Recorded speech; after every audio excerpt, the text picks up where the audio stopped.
If you're ever in a cab or an Uber and the driver says, hey, I gotta go pick up somebody or my cousin or a family member, anything, get out of there because it's a setup.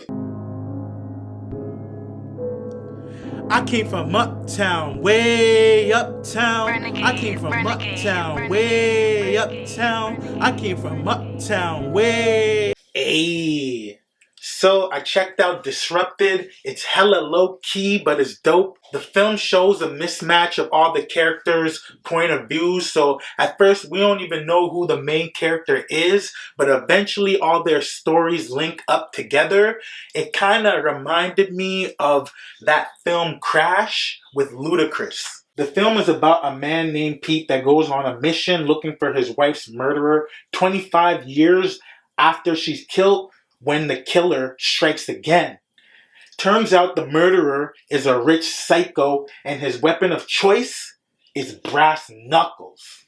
The story was cool and they did a good job introducing the characters and linking their stories together, but not the killer's motive. Why would a millionaire consistently risk his life and freedom to kill random people? Why wouldn't he just hire somebody to do his dirty work? And out of all the weapons he could buy, he's out there using brass knuckles? Really? He's rich. Shouldn't he have access to like a ray gun or something? They should have dropped a backstory behind that because brass knuckles are up close and personal and beyond savage. Did y'all take in the amount of blood he had to wash off his hands each time he used them? He literally knocked his victims' brains out. RIP to them. That's a terrible way to go. I think he enjoyed beating people to death because do y'all remember when he made that statement about buying weapons to protect your home? The way he worded that, it sounded like he wanted people to violate so that he could go after them. Yo, is it me or did Harold Price want his wife to be killed? Because he could have told Pete at the ending when he had a knife to her throat that his daughter was safe, but he made it seem like he bodied her and that's why dude sliced her throat. He was basically emotionless after she got murked too.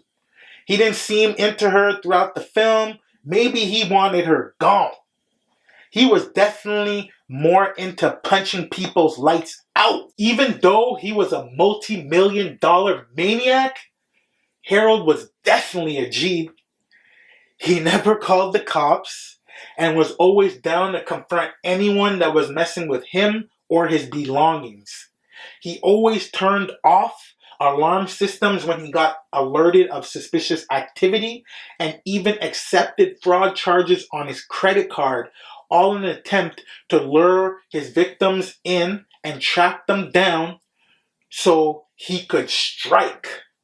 Maybe he had some type of special training that made him so confident, because if you're out there moving like Harold, best believe you would get knocked off. Harold was definitely a sinister bastard, but what disturbed me the most was the fact that he was so calm and collected while he was committing those murders.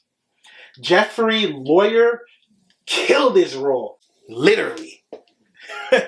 Dope action-packed adventure, but for a movie that's supposed to be a horror flick, ain't nothing scary about this film.